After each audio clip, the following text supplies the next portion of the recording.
जनगणना 2027 साठी घर यादी आणि घरगणना पहिल्या टप्प्यात स्वगणनेसाठी नागरिकांना ऑनलाईन सुविधा। गडिंग्लज तालुक्यात प्रगणक आणि पर्यवेक्षकांची नियुक्ती। गडिंग्लज तालुक्यात जनगणना 2027 अंतर्गत पहिल्या टप्प्याला 1 मे पासून सुरुवात होणार असून नागरिकांना स्वगणनेची सुविधा उपलब्ध करून देण्यात आली आहे। या पार्श्वभूमीवर घर यादी व घरगणना प्रक्रिया निर्धारित वेळेत पूर्ण करण्याचे नियोजन करण्यात आले आहे। जनगणना 2 टप्प्यात होणार असून पहिल्या टप्प्यात घरांची यादी व घरगणना केली जाणार आहे, तर दुसऱ्या टप्प्यात फेब्रुवारी-मार्च 2027 दरम्यान लोकसंख्या गणना केली जाणार आहे।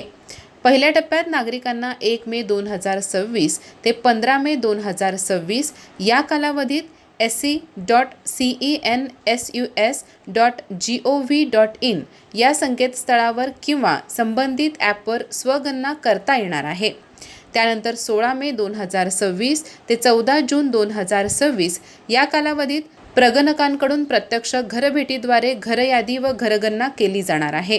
या प्रक्रियेसाठी गडिंग्लज तालुक्यात 299 घरयादी गट तयार करण्यात आले असून राखीवसह 317 प्रगणक आणि 55 पर्यवेक्षकांची नियुक्ती करण्यात आली आहे। प्रगणक व पर्यवेक्षकांचे प्रशिक्षण 27 एप्रिल 2026 ते 6 मे 2026 या कालावधीत 3 स्टॉल आणि 8 बॅचमध्ये घेतले जात आहे।